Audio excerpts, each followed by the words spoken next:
Hey there, Gothamites. Brian Ward and Drea Letamendi here. We just kind of wanted to let you know where we were when we were recording this episode that you're about to hear. This was recorded a couple of weeks ago, actually. It was recorded, I think, the day after the very first protest in Minneapolis. And the world had not quite turned into what it has over the last couple of weeks. But as a result of all those changes and all those things that have happened, we decided not to edit and release this show until now. But that doesn't mean we haven't been thinking about each and every one of you. Thank you, Brian. Even though the Arkham Sessions Twitter and some of our social media posts and the show itself seemed to be on pause, I just want our listeners to know that it does not mean that we are silent, and it does not mean that we aren't caring and compassionate about the issues. On the show, you might hear me talk about specific ways to support George Floyd's family and to get more involved in Black Lives Matter. And again, I think if anything, I want folks to know that even though we've been silent on the show the last couple of weeks, we're deeply invested in this issue, and we're deeply committed to affirming Black lives and considering the ways in which we are perpetuating a system of oppression, a system of racism. And we do want to do better. And we also want you to know that we're thinking of you during this really tough time. We also are going to continue the show because this is one way that we can connect with you. It's one way that we can talk about very serious issues through the lens and through the allegory of fiction and fantasy. And we are continuing to welcome all of our listeners into that platform. Thank you.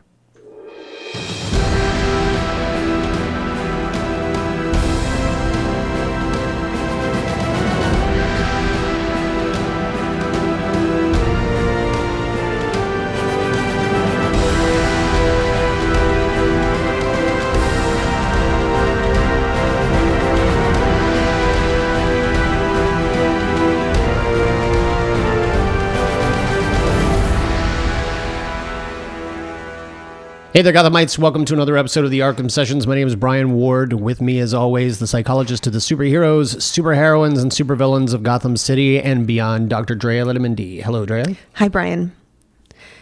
It's been a pretty rough week.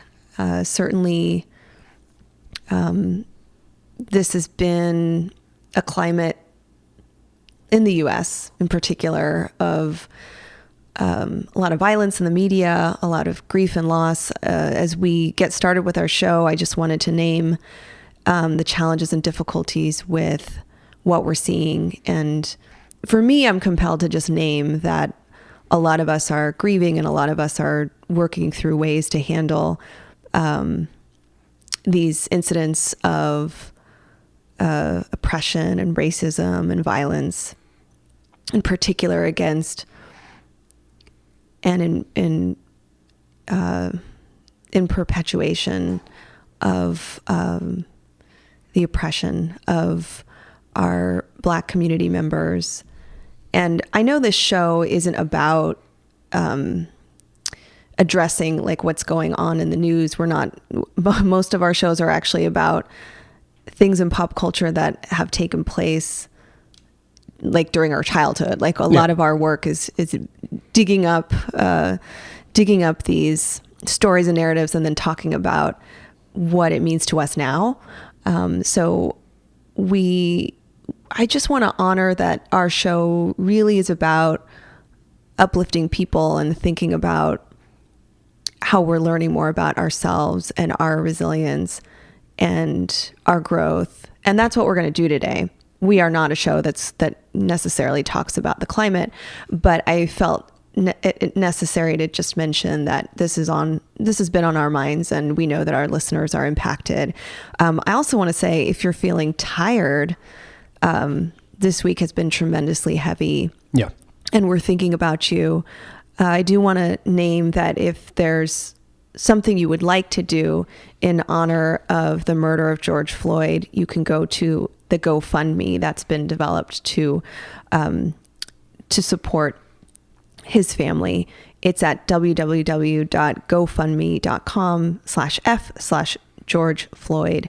I encourage folks to check out also the Minnesota Freedom Fund, which also will receive donations to support and bail out protesters who were out in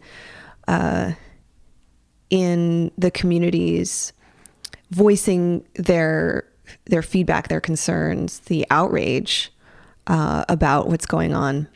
And do we know I've not seen the GoFundMe. Do we know that was set up by someone legit, not someone that's trying to make some money? Really good question. We are, of course, also in deep into a climate of a pandemic world, and many of us might feel hypervigilant about what to trust, just as far as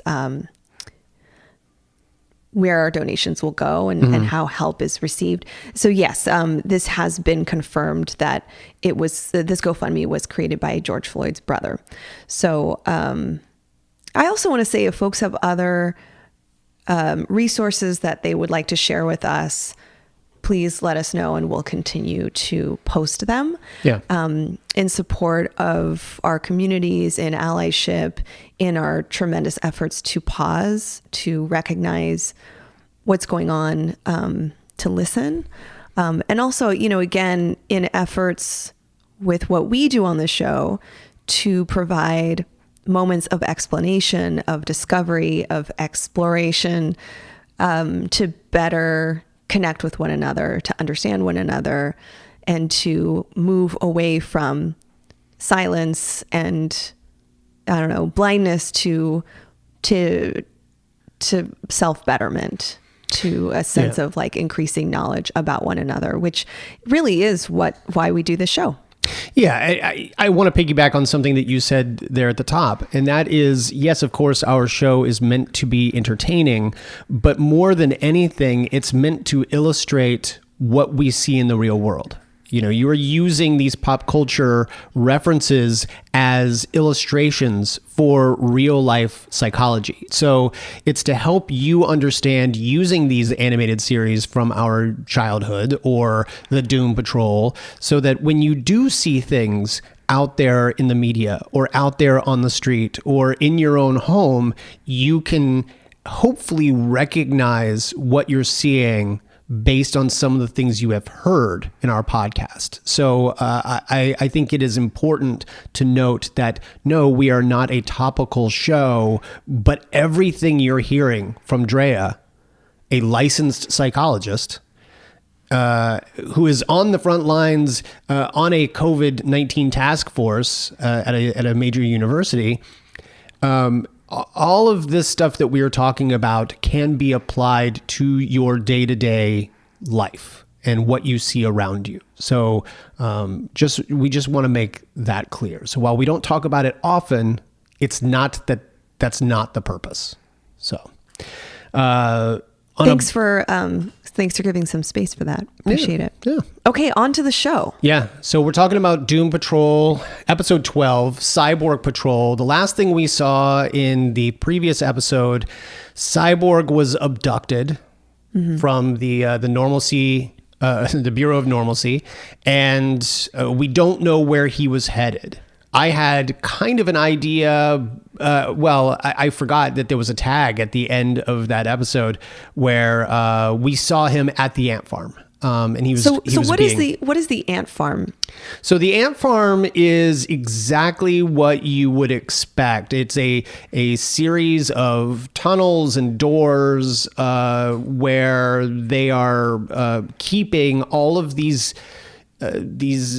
oddities that they have gone in search of. They have captured them and they have basically imprisoned them. They torture them. They use them for their own purposes.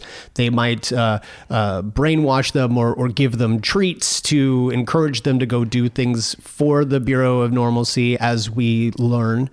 So this kind of place, it's not like Hellboy, where odd folks are celebrated and hired and employed and kind of like honored. This is the opposite of that. This is like, this is well, we even talked about it looking like a prison. Yeah. There are corridors with doors and doors and doors, and the cells are very small. Clearly, each numbered. Yeah, clearly there's exploitation as well as abuse and mistreatment of the inmates in this facility. And to my knowledge, the only reason they're in the facility is because they are abnormal, using their phrase in some way. Yeah, and they don't go by their names eventually. Like, the longer they are there, the more they are addressed only by their cell name, as we learn when we meet prisoner 722, who is Cyborg's next door neighbor, who seems to sort of be enjoying his time there at this point. He's been there for so long, and he acknowledges being sent out to do things, and he comes back and there are rewards inside of his very small cell in order to encourage him to continue work. Do you think he was planted there, like as if to say, hey, if you cooperate and like give in, stop resisting? No. Oh, okay. And I'll tell you why. We've been teasing the identity of Flex Mentallo over the last couple of episodes. There was the comic book that had the ad with the hunk missing. There was the revelation in the last episode that Jane believed Flex Mentallo was going to be the key to all of this. 722 is Flex Mentallo. And similar to his origin in the comics, he can't remember. Wait, that man? He can't remember his story. That like bearded. Yeah, so he's long-haired. Yeah, so he's long-haired, soft man, bearded. He's been there since the 60s. He did not look like a muscle man at all. That is correct. Well, but think about it. He's stuck in this room. He's got a lazy boy. He's being given junk food. He's been given a color TV where he watches his soap opera. And he believes that he's been there since the beginning of that soap opera. So he estimates probably the 60s. So he's not going to be as buff and muscular a jock as he once was. But we learned, if you're familiar with the comics, you know that 722 eventually remembers who he is as Flex Mentallo. So interesting. So this is setting up for something. This is setting up for something big. Okay. So now with Cyborg essentially incarcerated and interrogated, there's also just straight up tortured. Yeah, he's there's also something going on with his mind. But I think it's important to review or kind of go back at least one episode. Cyborg is he essentially functions in synchronicity with the grid, which is like his, I don't know, his operating system. Yeah, so he is human and he has, I don't know, let me know what you think about my assessment of this. He has independent human thought. He has free will. Yes. He is able to be motivated independently. He is a superhero, so he has high levels of functioning cognitively, and accesses the grid, which is his operating system, to be a superhero. So it's not as if the grid controls him. It's not as if a computer is what's motivating him. Well, until the incident. So he starts to believe that he is deteriorating, or rather that the computer is taking over. Yeah, the nanites that are inside of him, when they for those who don't necessarily remember, his arm was blown off when his cannon overcharged and exploded. And when Cliff set the reset button on his body, nanites were unleashed, and the nanites are designed to repair damaged tissue only, according to Silas. It is only meant to fix what is already organic. It's not meant to replace. And those nanites rebuilt his arm, rebuilt his cannon, integrated everything into his system.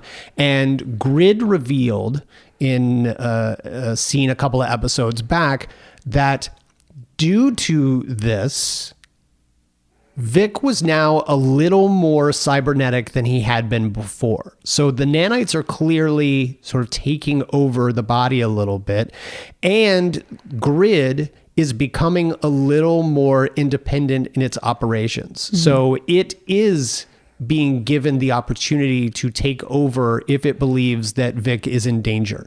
And so we saw that there was a moment when Vic nearly destroyed his own friends there in the mansion because he could not get Grid to stand down on his arm, his cannon.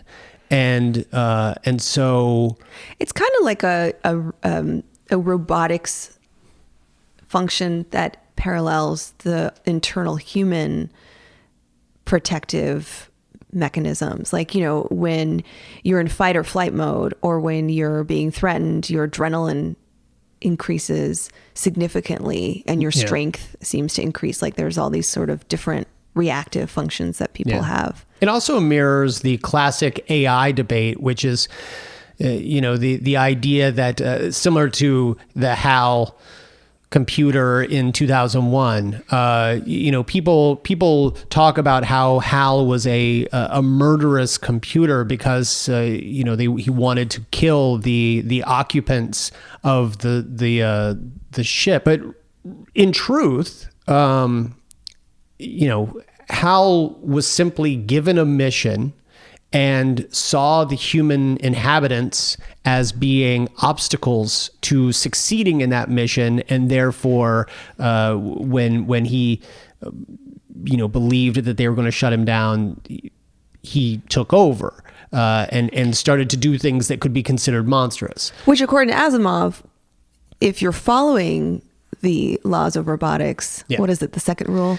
Although, to be fair to HAL 9000, he is not a robot. He is simply an AI. He is simply computer. So he is given a task, he sees obstacles to the task, and he eliminates the task, regardless of whether they're people. But that's what the AI is doing now in this case. The AI in going back to Cyborg. Yeah. So you're saying the AI in Cyborg sort of transcends, the AI in Cyborg transcends Vic. Yes. Like, Vic's life, Vic as a human being is not as important as this AI is bigger. Like, Vic is sort of in many ways a vessel for this AI to be the superpower that is Cyborg. Not necessarily. Yeah, maybe. But I think it's the problem of a computer being so hyperlogical that it doesn't fully understand its mission, its parameters. So it's designed to protect and repair tissue. However, its ultimate design is to protect Vic.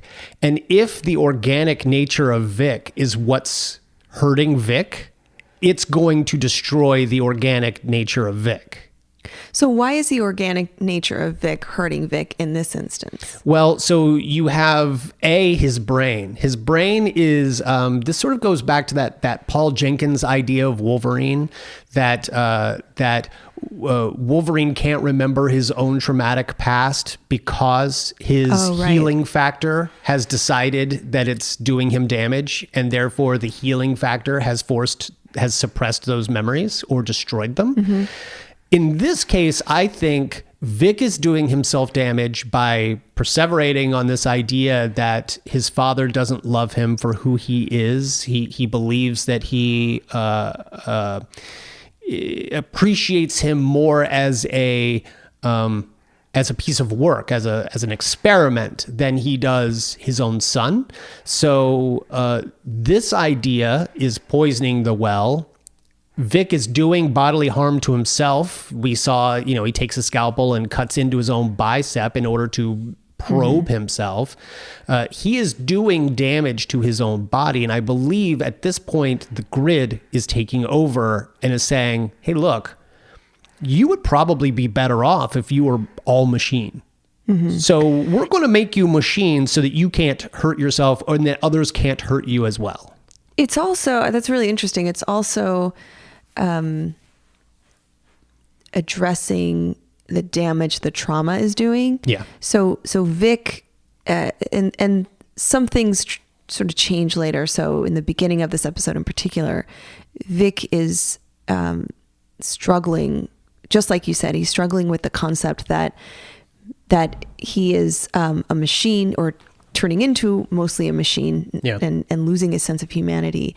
But these memories that he has of his father create instances or points in his history that give him some evidence that he was abused and objectified, and that and I think you're right, as he perseverates or thinks about these traumatic memories, it does harm to him. Yeah. That those beliefs harden and solidify, as his sense of self begins to weaken, it's almost like that it does even more damage, because then the AI decides, your confidence is weak, your sense of self is weak. I have to take over to remedy this. Yeah. All in the name of protecting the thing I'm meant to protect. Yeah, it's weird. But then things sort of change, and I do want to address that. Clearly, the other members of Doom Patrol are concerned about it, but realize that Vic's father is likely the only person who can rescue him. Yeah. That this is a locked down facility. Larry in particular has a traumatic history with this facility. That's where he was experimented on.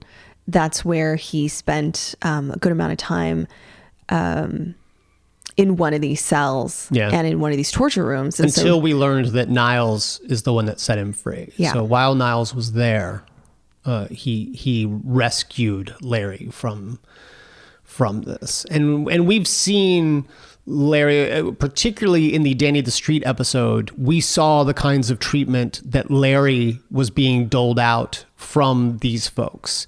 And even at the end of that episode, he punched Darren Jones in the face, saying, to tell the Bureau that Larry Traynor said hi, that announcing that he was still out there in the wild. And we get a little more of Darren Jones in this episode too, especially some of his backstory and his own oddities. But yeah, we definitely see what's interesting about Larry is he doesn't want to go into this facility, but he's willing to. I think it's that sort of, I don't want to say a soldier mentality, but it's that mission that is hurtful to him, but at the same time, he believes in the good. The interesting part is that the negative spirit is terrified of this plan. The negative spirit does not want to go in there. Mm-hmm. And you get the sense that really what they were probably experimenting more with wasn't Larry, because he's just a human pilot. It's the negative spirit. So whatever was really happening in that facility is probably more traumatic to that entity, which has never really shown evidence of trauma based or informed actions or motivations before. Or even the capacity to experience or remember physical or psychological pain. Yeah. Like, it dawned on me that this spirit has itself has some kind of some kind of soul. History, like there's some experiences there attached to the spirit. We've never seen it experience pain, but we know that it understands. It sympathizes with Larry. It's helping Larry move through his own history and his traumas, but we've never seen the negative spirit have to address anything. And now, by going into this facility, we should say that they didn't initially want to bring Silas in on the mission, but Silas received notifications via grid that his son was hurt, and so he shows up in search of him, finds out that he's missing. They find out that the Bureau has taken him, and so Silas is kicked into gear because, being from Star Labs, he has a relationship with the Bureau. He knows who they are. He knows how to get his son back, or so he thinks. He pulls every string he can, and it's a failure. Really, the Bureau is less interested in Cyborg as an entity as they are what they can gain from the knowledge of how Cyborg works. So they're more willing to take him apart than they are anything else. Which is kind of weird. I mean, Silas being his creator and his father, you'd think they'd say, hey, you teach us what you've done, or we will experiment on your son. Yeah. I think they could have. Anyway, so that they didn't do that. Sort of. So the team decides to go rescue Cyborg. And we see that everyone is, and Cliff even makes a Star Wars joke, because Cliff is there with shackles on his wrists, taller than the others. Larry is dressed up as basically a Bureau of Normalcy stormtrooper, all in black. Everything is covered. Silas is there as himself, because there's really no reason not to be. And they go in to the Bureau, and it's just a really creepy vibe. Lots of almost car crash test dummy robotic beings operating the different cells, the different torture devices, the different, whatever, all from this sort of telephone operator system of computers and wires going into various consoles, etc. And we then learn in that moment, when Darren Jones shows up with a whole host of guards and weapons, that this has all been a setup, that Silas has offered up the Doom Patrol in exchange for his son, because he loves his son more than obviously he has any connection to Niles or this group of misfits, who he believes may actually be a worse influence on his son than anything else. So the Justice League, or working at Star Labs. He's always sort of looked down on Vic's crew, like Vic's social. I mean, I think he recognizes Niles' intellect, but believes that he has inferior workmanship. So he looks at Cliff and says, absolutely, I could have made you 1,000 times better than, I mean, just look at what I did with my own son. Like, you would be a god if I had gotten a hold of you. So he recognizes that Niles is brilliant, but isn't willing to give him, and maybe it's true. Niles might be slapdash. He might be inferior welding of rusted metal. Look at Cliff. He doesn't look so great. Right. He does not like. And when Cliff, this is not a good. Yeah. When Cliff is captured by a giant magnet of all things, he is even dressed down by the person analyzing him, determining his worth to the Bureau. That she's like, dude, we captured you with a magnet. Like, you're useless to us. And she, in fact, does label him as scrap. But yeah. So the interesting thing is that they do each get placed into cells, and the torture begins. The exploitation, the abuse begins. It's each of them is experiencing a weird version of mental and physical dissection, as if they were not humans, as if they were these experiments. So, like you said, Cliff is attached to a magnet and being poked and prodded and essentially assigned as scrap.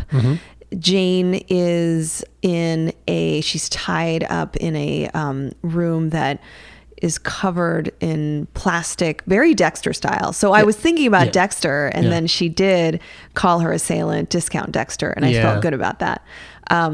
And he is taking his time, as Dexter would maybe, but like he has all these sharp knives out, and clearly his intent is to begin cutting her. But he's making it in a comically. It really is as if he watched Dexter and desperately wanted to be him, but didn't know how to be creepy. So he savors the licking of the blade, but and does all of this, and she even makes reference to, and he turns on music, and he turns on like Ace of Base, and she's like, dude, I've seen Reservoir Dogs. Like, he is trying to be all of these people that she's not scared. He's picked up off of television and film.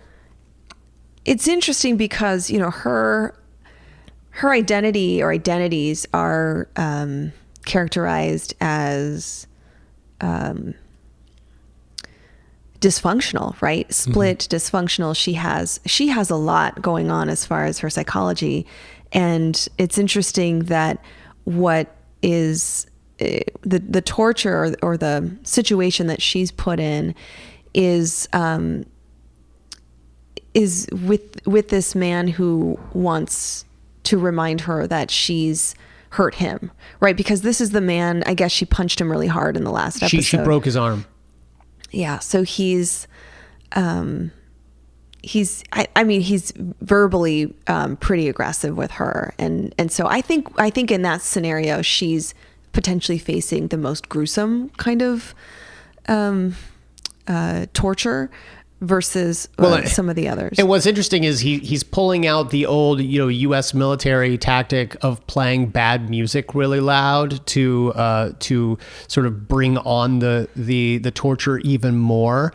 But the funny thing is, and it's a very psychological torture as well, that this idea that you've got this upbeat bubblegummy Ace of Base music being played while you are being cut upon by this person, and I don't know when he was actually going to get to cutting, because he seemed to be enjoying the preamble more than the actual deed.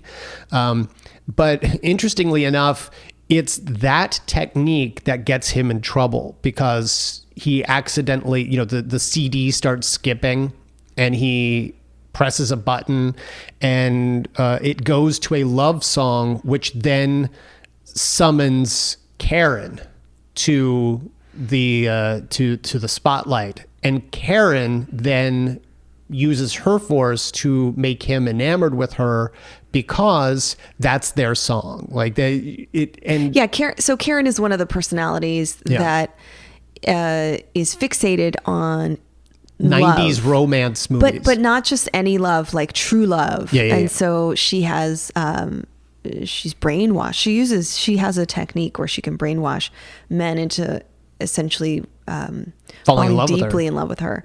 And that works because that's how she gets out of her cell. But skipping it to the end here, because I realize that this episode really is about Cyborg. He is confronted with his father, Silas, in his cell.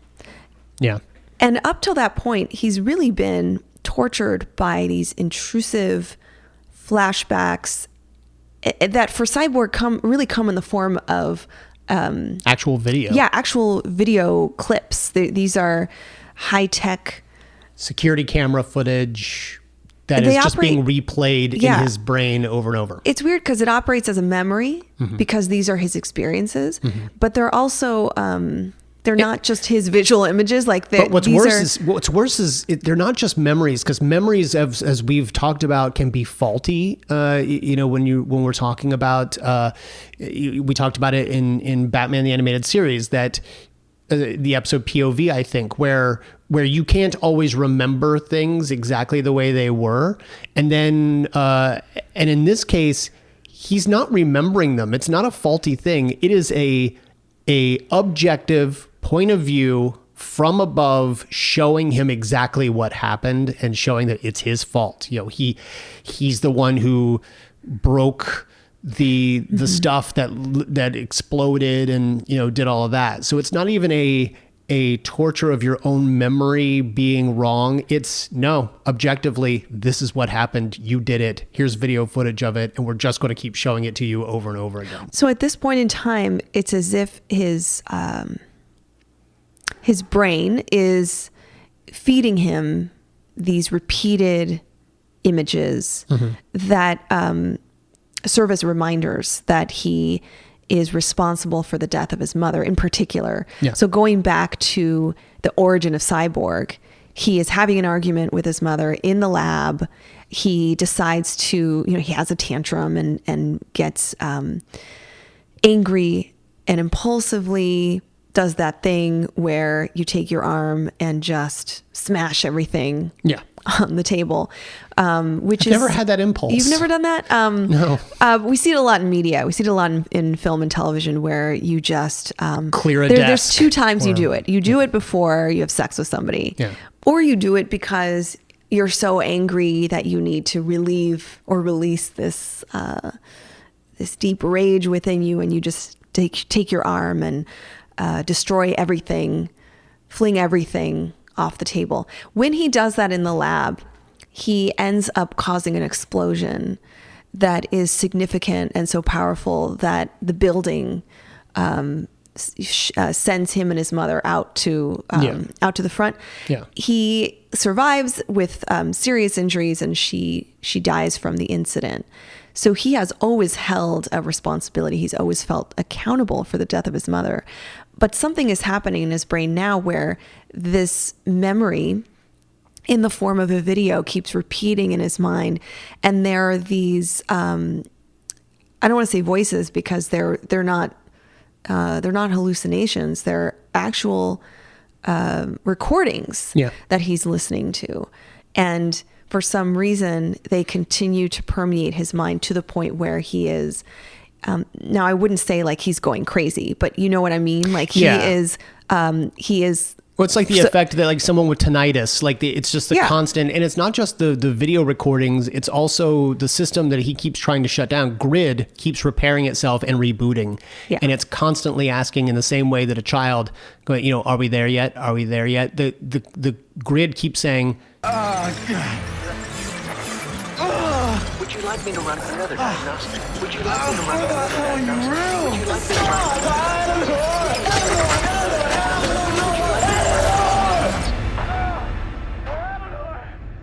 So it is just incredibly traumatic for him to see this image over and over, to hear the voices over and over again, and he just wants it to stop. So he's in tremendous turmoil when Silas finds him, and Silas is authentic, I think, when he tries to tell him, like, I'm here to get you out of here. We have a plan. Here's the grid. You need to get back onto the grid. And by the way, the plan was, because we sort of outed Silas a moment ago saying that he sold the team out. The plan was to sell the team out. And we find out that he's not a bad guy. He joined up with the team. Rita was inside of Cliff, and she pours out and helps Cliff escape, and and they help Larry escape, and I want to get back to that in a moment. But we learned that Silas is not a bad person, and I think that's important to note. He is. I don't know that I agree that he's not a bad person in this moment. Well, yeah, he's not the bad person that we believed. Like, we thought he was. We thought that he betrayed the team and set them up to be captured, only to then learn that the whole plan was for them to be captured. So Silas was not a bad person in that moment. But in this moment, we are led to believe that there might be additional things that he's holding back, because Cyborg does an analysis and detects that there's deceit in Right. Silas's voice, and Silas has this little chip that is like, hey, this is grid, you need to put it in, and we need to get you out of here, and we need the strength and the power of Cyborg and not Vic. Like, let's go. So he's basically telling his son, look, I love you, but we need a weapon right now, and you're not it. We need you to upgrade so that we can have the weapon we need. Well, and this is where Cyborg actually sees a memory that isn't one of his own. It's a clip of Silas before Cyborg is created. It's while he's developing Cyborg, and another researcher challenging Silas and saying, "Are you sure that you want to create this?" This AI. Yeah, I've got the conversation. Okay. Let's play it here. Recovering archived footage. Star Labs, January 2014. Installing this emergency trigger, this reset, could save his life. What the hell is this? What? Something happens on the field, it has the power to generate entire limbs. Cybernetic limbs. Vic, we need to go now! Vic, we gotta go. No! What the hell is that? I told you it's grid! You're lying to me! What? Why would I lie to you? Victor, I don't know what's going on with you right now, but we are in danger here! Why did you do this to me? What? You made me this thing. A monster. I saved you, and I am trying to save you now! Get that away from me! I swear to God. You need this, and I need you to trust me! Sir, I'm not gonna tell you how to parent. Damn right you're not. Have you considered the possible ramifications? Under certain conditions, these nanites, they could go rogue. Vic could become fully cybernetic, all machine. There would be nothing left of your son. Your point? And this clip sends Cyborg over the edge, essentially convinces him that his father is not to be trusted, that his father actually cares more about Cyborg, about the machine, than Vic, his son. Yeah. And he takes out his rage and punches him. He punches Silas until he's lost consciousness. I don't know if he's dead, but he's sort of limp, and that's where we see the true villain reveal himself. And this is Mr. Nobody, who we haven't seen we've been hearing his voiceover for a bit, but finally see him again. And he is tremendously, overwhelmingly satisfied because he was responsible for I want to say the glitches. He was responsible for imposing the problematic videos. Now, here's where I have questions for you, Brian. Some of these videos were accurate. Mm-hmm. Clearly, the video or the image of his Cyborg's mother, Vic's mother, dying is accurate. Yes. But he tells Cyborg, hey, that last one, you created that. That wasn't even me. You are the one who summoned this interaction. That's how you see your father. That's what you believe. Yeah. So before, and you brought up false memories and distorted memories, and that's what I want to talk about on the show today. Oh, good, because I specifically wanted to ask you that question. Well, I want to clarify. Would this be considered a delusion? Yeah. So, I wanted to ask you what your interpretation of that was, because the ending, the accumulation it just happened so quickly, and within the context of Vic nearly killing his father. And he might be dead. We don't know. Yeah. He punches him to the point that he is severely traumatized or damaged. Like, he is unconscious on the floor, very well could be dead. He has taken a severe beating from Cyborg, essentially. So when the other teammates come up on him, they find him cradling his father, crying. So that's the end of the episode. That was going to be my question for you, because it's revealed that memory, that video clip wasn't even real. That really all he had to do was play on Vic's own personal fears, which, as I brought up earlier, is the idea, and as you brought up earlier, is the idea that Silas is more interested in the machine, in the experiment, than he is in his own son. And so at the end of that clip that we just heard, Silas has brought up the fact that these nanites might decide to take over the body at some point and might make him more machine than man, and in fact might even make him totally machine. And Silas's response is, so what? And that confirms to Vic his own fears. Now, if that video had been real and an objective point of view, then we couldn't blame him for attacking his father. But because we find out that that video is entirely made up inside the head of Vic based on his fears, I wondered if you, the psychologist, would consider that a delusion. No, I would not consider that a delusion based on a couple things. I first just want to clarify the terminology here. Okay. A hallucination is what you're asking about. A hallucination is an experience where you see something that actually isn't there. Okay. Or you hear something that is not there, is not making noise. So in other words, the manifestation of a voice or a person is actually created in the brain. Right. And the perception is that you're hearing it or seeing it. Got it. I think you're asking, well, and whereby a delusion is a strongly held belief or impression that someone has. Yep, you're right. Does that make sense? Yeah. Okay. Yeah, I was totally getting the yes. Okay. In the moment, I was getting that confused. But he kind of has, well, on the surface level, I'd say, well, these are kind of both, right? The hallucination is hearing somebody say this about him, seeing the footage, and it's that doesn't really exist. And then the delusion is firmly believing that his father created a machine and doesn't care about him. Right. But so what he's seeing is a hallucination, but what he has is a delusion. Right. However, now even after covering all that, I would disagree that this is any kind of psychotic feature. I would say this is, now again, Cyborg is a combination of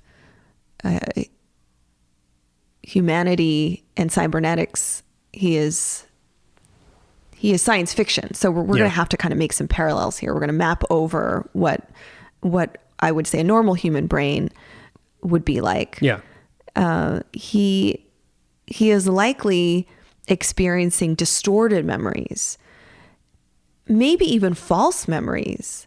And so the reason I say that is that prior to this point, there wasn't, I don't think there was any evidence that he has fixations on delusions, on impressions or beliefs that include paranoia or persecution or something really bizarre. Well, but he is fixated on the paranoia that he is going to be the death of the Doom Patrol based on this painting that Jane gave him and based on the information that Mr. Nobody sort of those are facts. Earwormed but those into are his facts. Like those are things that happened. Well, yes. Except that's a painting that existed. That is a painting that make up this painting. But so it's not possible to actually see the painting and actually get this information, which we all know Mr. Nobody can't be trusted with facts. He's going to try to wear you down psychologically.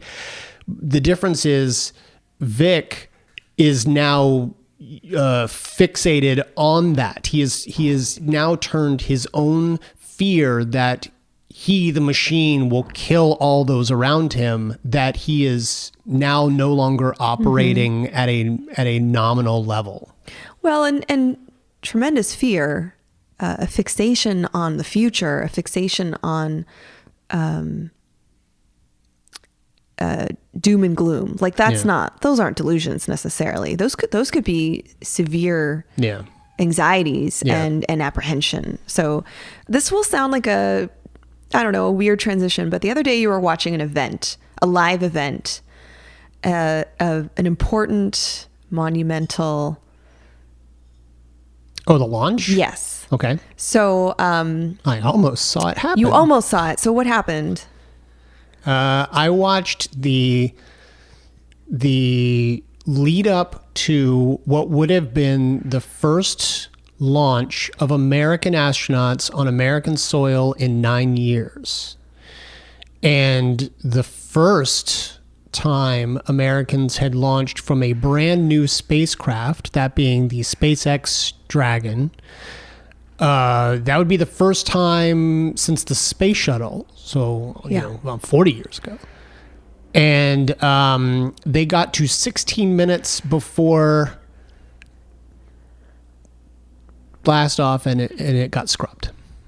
So I watched all this lead up. I watched the astronauts get into their spacesuits. I mean, like they showed them preparing. They had cameras in there preparing as these people put the spacesuits on them. They were sitting in their cool chairs, and they were. They talked to Elon Musk and the director of NASA, and they did all this cool stuff, and there was this great like coverage from former astronauts and other people who are tech people who can explain the different parts of the rocket and what was going to happen. And literally 16 minutes before zero, it got scrubbed due to weather. Yeah. I did not watch. I was not watching. I had work to do, but I specifically told you that I was not interested in watching the live event, but I could possibly watch it later. Do you remember why? I remember you were doing work. Oh, that's not what I told you. What did you tell me? I didn't want to see something go down. I never heard you say that. Oh. The Challenger explosion happened in 1986. I saw it. And so I wanted to ask you about the Challenger. What do you remember about the Challenger accident? I remember seeing it on television, and I remember being a kid, and I remember that from that point forward, space shuttle launches were not televised live for like school kids. Like we couldn't just watch it. And I remember the news coverage over the next couple of nights being pretty big. But I remember being too young to fully. I mean, I knew what had happened. Yeah, it was 1986. Yeah, I remember. So you would have been maybe eight or 9. I was 9. Okay. Yeah. Do you remember the room you were in, the surroundings, just the environment? Yeah. How clearly do you remember those events? I feel like I'm being tricked. Maybe not as clearly as I. maybe not as clearly as you thought. As I thought. Well, I was a little bit younger, and I will actually offer up that, however meaningless this is for me personally, I don't remember anything. So my story about the Challenger is not as interesting as yours. Yours is interesting because you do remember the Challenger explosion. Yeah. I remember when I was a kid, I remember it exploding and me seeing it, but not fully understanding that the shuttle had exploded. I simply thought pieces were flying off of it. Like this is all part of what... Until it was explained, that wasn't supposed to happen. Yeah. So... Of course, psychologists took the opportunity immediately after the accident to begin experimenting. Memory is an area of human function that is really fascinating, and psychologists who study memory often use real situations to better explain how we lay foundation for memory, how memory is dissolved or how things are forgotten, as well as how memory is distorted and recovered. This is really interesting. Okay. So in the 80s, the day after the explosion, cognitive psychologists began to run studies. And one of the first things they started to do was ask people of their memories of what happened. And they they essentially surveyed participants about their Challenger explosion memory, like what happened yesterday, write down the details, write down where you were, etc. They didn't survey children. These were college age participants. Then nearly 3 years later, they asked the same participants, hey, remember the Challenger explosion? Yes, of course. Tell us everything you know. What is your memory?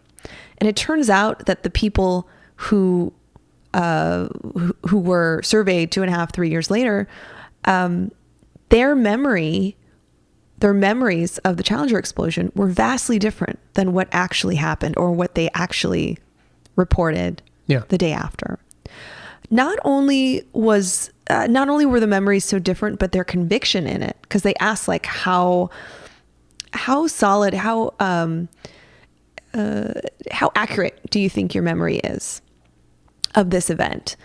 And the participants, by and large, felt strong conviction. Like, this is exactly how I experienced it. And it turns out, now this is a pretty limited research study about a real event, but that study led to a number of different explorations around the possibility that not only are we misremembering things that have happened in the past, but that we actually distort memories that are important, memories that are emotional, memories that have intensity in terms of maybe trauma, in terms of adversity, in terms of the meaningfulness of the event. So what you're saying is, if someone says, do you remember where you were when Kennedy was assassinated? Do you remember where you were when Elvis died or when John Lennon was assassinated? Do you remember where you were when the space shuttle exploded or during 9/11? If you didn't have attachments to those major historical events, you would not necessarily be as strongly convinced that you remember them as well.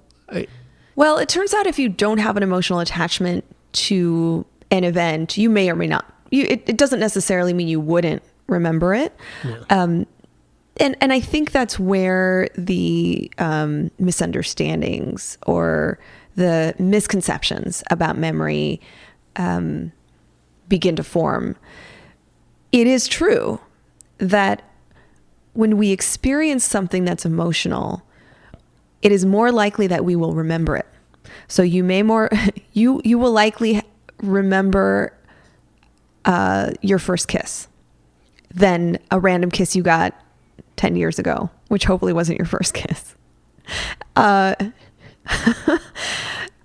You may remember the first time you were on a roller coaster. You may remember a loss. You're going to remember these emotional situations and emotional memories in more detail, sure, with more of a personal meaning to it than the mundane. I mean, that makes sense, yeah. Right? Because it's a monumental event. Well, it turns out biologically there are reasons for that.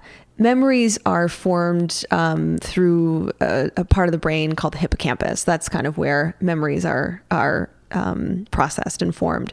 The amygdala is where emotions happen. The amygdala is kind of like the emotion processing center.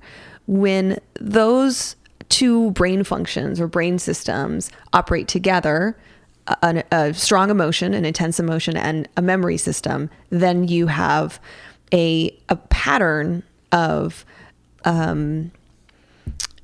solidifying a memory, okay, with more likelihood that you will remember the details of that event or that situation or that trauma, which is why people tend to say, traumatic experiences really stick with you, because you are not just experiencing something that could be intense, horrific, life-threatening, but biologically, your brain begins to prime it. Your brain begins to process it and really solidify the memory for you, almost as if to give you a protective function. Don't ever forget that this happened. This was formative for you. You need to protect yourself in the future. Therefore, you're going to remember this really vividly. Okay, so I have a question then, just functionally. I moved around a lot as a kid. I have what some people have called an exceptional memory, primarily because I anchor those memories to where I was living at any given time. So I distinctly remember certain times of my childhood because I know I was living in a place at that time. So it's easy for me to say, well, I was 4 when that happened because I was living in Hickory, North Carolina. I remember going to see this movie at the age of 4. I remember doing this. Now, I tend to have a better memory when it's attached to a location I was living in that I really liked. Whereas I lived in Nashville, Tennessee for a year, and I have very few memories of that year. I mean, I remember getting my dog. I remember my best friend Corey from across the street. I remember that the house we lived in first was much cooler than the house my parents were building at the time. Like I remember, I just remember very few things about that year, and you could say it's because it was only a year, but I would say, based on what you're saying, it's because I didn't have as high an emotional attachment to Nashville that I did in Boone, North Carolina, or in, different place, Fort Monroe, Virginia. It could be that you didn't have the experiences that involved intense emotions. And we're focusing in this episode on trauma. Got it. So for traumatic experiences in particular, these are life-threatening experiences. These are assault or personal violations. These are experiences of witnessing, like the Challenger explosion for some people may have been traumatic because they suddenly experienced the loss of life in a very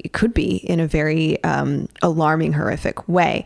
For Vic, clearly, without question, the explosion in the lab that led to the death of his mother and his injuries and the development of his personhood into Cyborg. Clearly, that event is one of intense emotionality, trauma, and grief and loss. A lot of different emotional patterns involved, or emotional experiences involved in that memory. I think that the reason it's important to talk about accuracy of memories is that there are some fallacies around this. One is, what I just described with the Challenger explosion. People tend to think that they remember these kinds of pivotal events and tend to think of them with accuracy and in detail. Now, the reality is, based on these studies, people do remember it exploded, and that part is pretty accurate. Mm-hmm. But it's almost like the periphery of the memory is wrong.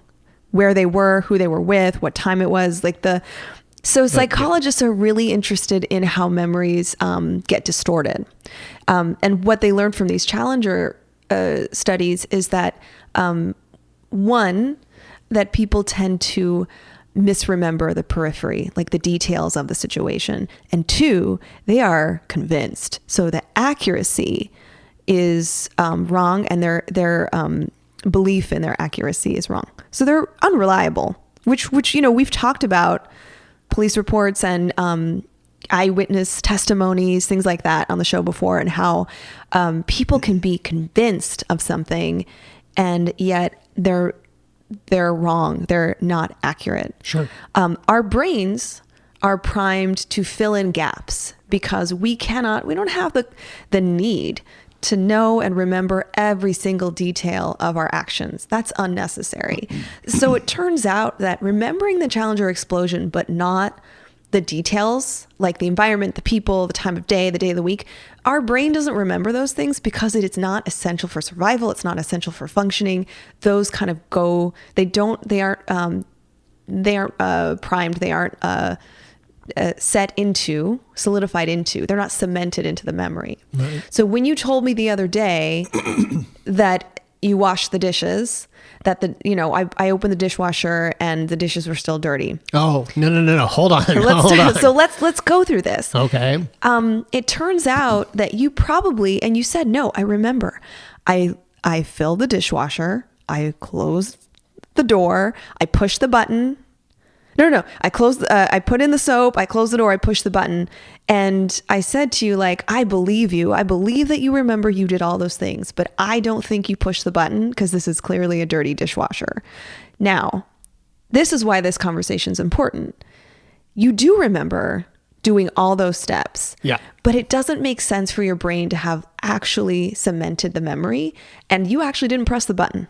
The button did not get pressed. I believe the next day we realized that there was a power thing and that I probably did press the button and the dishwasher didn't run through. Nobody knows but us and the dishwasher. Because there was that weird thing that happened and we were like, oh, maybe this lost power. But this is, I think, I bring it up, not that I am being petty, but that...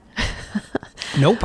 But that there's a possibility then that your brain filled in that memory gap because you do remember that some of those other steps and maybe your brain filled in that gap.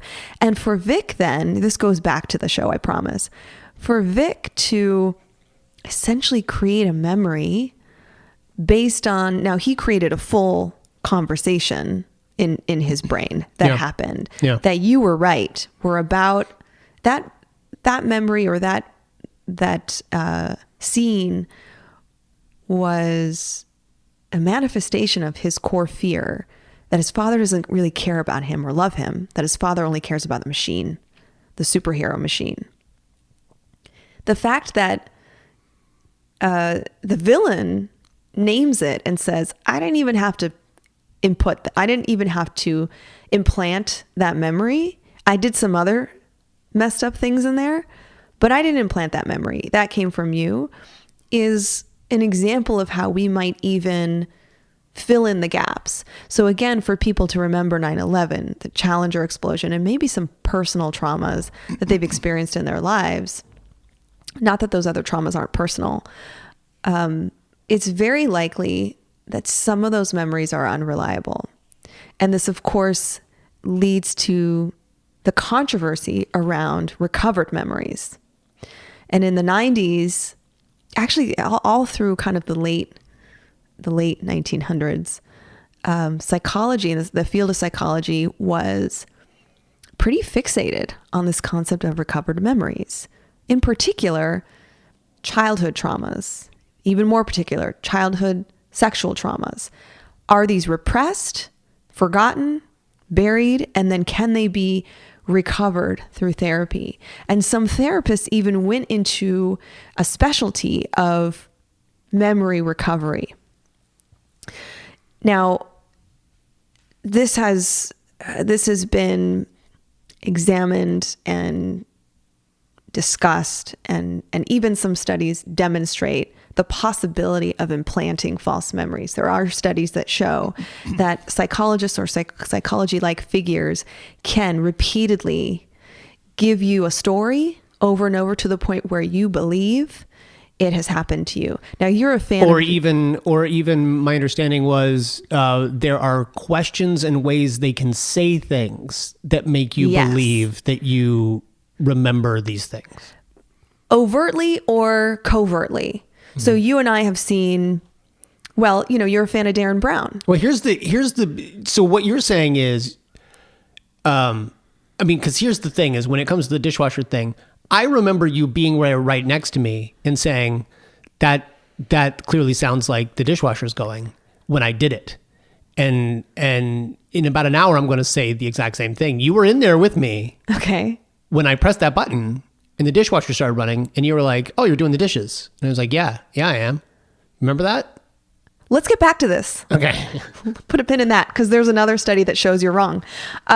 So you're a fan of Darren Brown. Yeah. Darren Brown is, I want to call him a mentalist, but he's not. Like a mentalist, I think, is somebody who makes their living from duplicity and manipulation and some exploitation. I think he's higher above. I feel like I'm insulting him by saying he's a mentalist.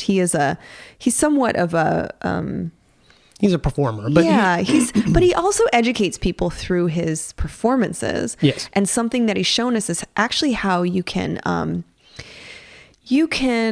manipulate someone into having an experience or a memory that they never had. Mm-hmm.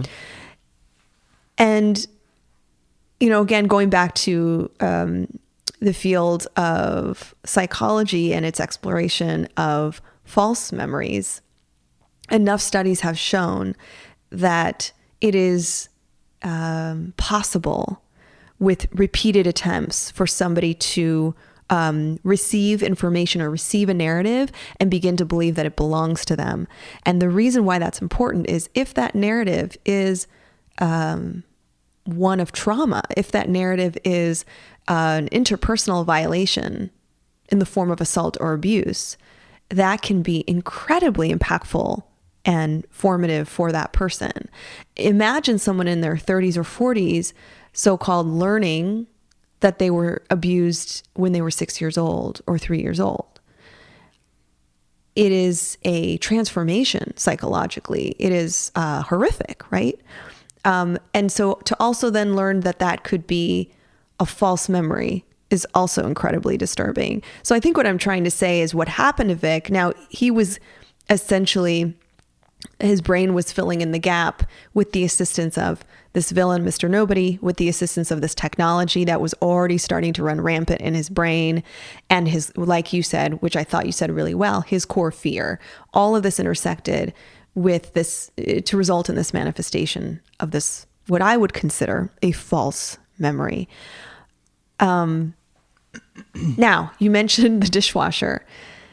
It turns out that because psychologists are so excited about memory, another study they did was to show participants pictures of items and then shock them. So, obviously this wasn't a recent study, but the purpose of that was to see whether they would generalize their memories. So they would, for instance, they would show emotional images, like pictures of people showing emotion, or pretty mundane things like tools, like actual images of tools. And they would mix them around. They would show them to participants. And under some circumstances, they would give these little shocks to participants to kind of give them that emotional combination. Response. Yeah, it's a combination of emotion and the image. Now, naturally, it's not going to surprise you to say that people began to form memories. Did you see this knife? Did you see this wrench? Did you see this hammer? Well, they're more likely to have remembered seeing that tool if the shock was associated with it. That's not a surprise. Well, I mean, it's a little bit of a, well, I would think that in that moment, you're less likely to remember which picture had the shock because you were focused on the shock. No. It is, again, going back to the relationship between right, I get the that. parts of your brain that lay down and cement memories. Sure. So if you activated your amygdala and your hippocampus. But by saying that, if you're robbed, if you're say a clerk at a grocery store and your grocery store is robbed, they're saying that a lot of people can't remember accurately what those people look like because of in the moment they were activated and they were it's not shocked and right. Stunned. And that goes to the imperfect. It's not an exact biological feature. You're going to vividly remember some things, and then you're going to forget or even numb out to some other aspects. Yeah. So for some people, the song that was playing, the smell, the scent of aftershave or smoke, the color of the sunset, the background, whatever. Some of these experiences will really cement into the memory. Yeah. And some, I have a couple of songs that are triggers for me. Yeah. I get anxiety.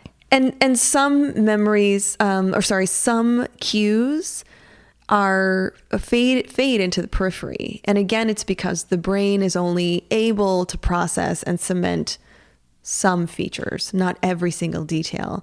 And so it's actually okay for a witness to admit, hey, I actually don't remember the color of their hair, or I don't remember what they were wearing, or what have you. And in very intense moments, people are also in a fight or flight experience. If you have a gun pointed toward you or your life is threatened directly, you may start to go into an emotional state that is panic. Mm-hmm. And then you have fewer and fewer opportunities to cement some of these cues. Now, going back to the shock study, it turns out that the participants that were able to remember some of the images that were associated with shocks, they also were able to remember images that were not associated with the shocks, but were similar. So it's almost as if, you talked about the Challenger explosion and you said, but there were other space launches that you remember vividly. Mm-hmm. It's quite possible that because of the Challenger explosion being so vivid and being cemented into our memories, it does memories act in a retroactive process too. And we also begin to remember similar events or similar features. And then they bleed vividly into one another. And then they can kind of combine and form distorted memories. So I think in examining this, for me, it's really fascinating that the writers of the show decided, because they could have easily decided that Mr. Nobody implanted a memory or like, because he's all sorts of things happen on this show. People eating hair. At the end of this episode, a bunch of butts came out. Like, I'm not even exaggerating. Like dozens of butts with mouths came out and attacked people. Mm-hmm. So they could have written any possibility, including Mr. Nobody deciding that he would implant this vicious memory. But the show's been so much about psychology already over the course of 12 episodes that I think they were absolutely going to let Vic be the one to create his own false memory. Yeah, it's really interesting. So in summary, some things I just want to say about memory. One, many survivors of abuse or people who've experienced trauma may not mention their trauma when they're asked about it, but this doesn't mean that they've repressed it or that it's somehow forgotten. Memory is malleable, details can be distorted, and wholly false memories can be planted.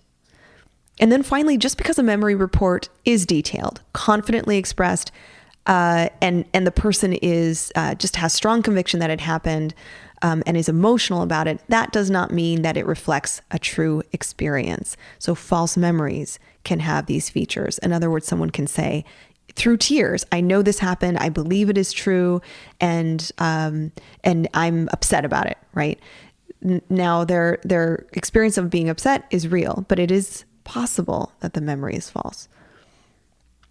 I have another thing I want to discuss with you, and this is very brief, but you mentioned in sort of a joking way, when the team breaks out of their individual cells, they didn't have the realization that they are surrounded by other locked doors that have people that are like them, oddities and whatever, and they're like, we can't just leave them here, so they unlock the doors to the asylum essentially and let everyone out, and they all run and everybody's leaving, and your instant response was what? I got really uncomfortable and panicked. Not that I don't, like, I truly believe these folks need to have freedom, be liberated, but I just thought too, especially for that one guy, he's been in there like decades. I think there needs to be a transitional service for them. Explain that. Like some level of responsible rehabilitation and reintegration services for each of these people. A case manager, an assessment. How are you doing? Because let's say now everyone has their different responses and different experiences in these cells, but the one character we met was in there for about 30 years or longer, 40 years. And wait, I can't do math. 60 years? Yeah. If we're in 2020. So let's just say he's been in there decades, clearly has experienced some abuse, is in isolation, has been deployed to some of these questionable missions. If he has, Yeah. He deserves to have a professional assessment. What skills does he have? How is he going to enter the, employment field? How is he going to address housing, financial security, economic security, and social support? So you're also talking about the problem that we have with people who have been institutionalized their entire lives and are let out on parole and don't know what to do with themselves. And typically they do have a parole officer, a case manager, and Right. some other expectations about employment and housing and so forth. I always think back to Shawshank. I know you're thinking about that guy, He can't go to the bathroom without being given permission, and stuff like that. well, and that ended tragically. And so I think that I'm not at all saying that they should continue to be. But in the case of Flex Mentallo, number 722, he seemed to genuinely enjoy his little room. He considered it cozy. So it's very possible that he might be more traumatized by the idea of being let free. I don't know that I would say traumatized without more information, but I think what you're saying is he's going to experience challenges and adversity related to suddenly having nowhere to go and not having nowhere his to 3 live. sandwiches a day. Exactly. Who's going to feed him? How's he going to get food? How's he going to survive? So these are basic needs. And these are also psychological needs. How is he getting social support? Does he have any existing symptoms that need to be treated or ameliorated? Suicidality, depression, anxiety. I think it's, his right to be able to have access to some psychological services, case management, social support, and some kind of reintegration opportunity. So that's what we see for that. Got it. One thing I really enjoyed about this episode, and it was such a small but pivotal moment, is the moment that Larry Trainor, for some reason, who's able to exist without the negative spirit inside of him for this, while in the ant farm, he is given the opportunity to leave. He sees the negative spirit trapped in a little canister, and he picks him up and says, I've got you, pal. We've gone for, because you said at the top of the show, this energy is his caretaker. This energy has watched over him. Yeah. And now he is, he's taking over the role, especially as you said, maybe the energy is more vulnerable in this environment, and Larry is becoming the caretaker for the energy. I think that's kind of cool. And it's not even that he's embraced their relationship, but ever since that last episode where he realized that he had this relationship, he is now partnered up with him. He was nurturing him throughout this episode, saying I know, buddy, I know you're nervous, but we got to go in here. We got to do this thing. And then when he had the opportunity to leave him behind, he picked up that canister and he took it with him. So I'm really proud of where Larry's gone. Drea, this was a fantastic episode. Until the next episode, what do you want people to know specifically about our Patreon? People can vote for the next show that we cover on the Arkham Sessions. So please join our Patreon, check it out. Yep. Let us know. Yep. Take a vote. Patreon.com/Arkham Sessions. You can vote for only $3. That gets you an opportunity to vote on anything that we've got going forward. And we've got some other polls coming up very soon. So go check that out. Again, it's between the Marvel Cinematic Universe, Steven Universe Season 1, and HBO's Watchmen. By the way, if you have recently gotten HBO Max, which just launched this week, you can watch all of those things. So that's everything in one place. Wow, I didn't realize HBO's that. Watchmen and Doom Patrol is there. Doom Patrol just launched on the 27th with HBO Max, and season 2 starts airing in June. And Steven Universe is on HBO Max as well.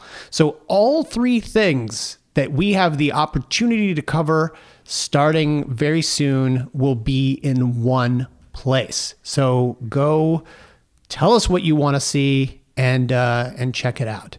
In the meantime, where can folks find you online, Drea? I'm on Twitter at Arkham Asylum Doc and on Instagram, Arkham Asylum Doc. You can also find my webpage, drdreapsychology.com. I'm found at bward028 on Twitter, at b_ward028 on Instagram. Come find us on Facebook. Come find us on Twitter at Arkham Sessions. Find us on Instagram at The Arkham Sessions. And until next time, I'm Brian Ward. I'm Dr. Drea Letamendi. And together we are The Arkham Sessions.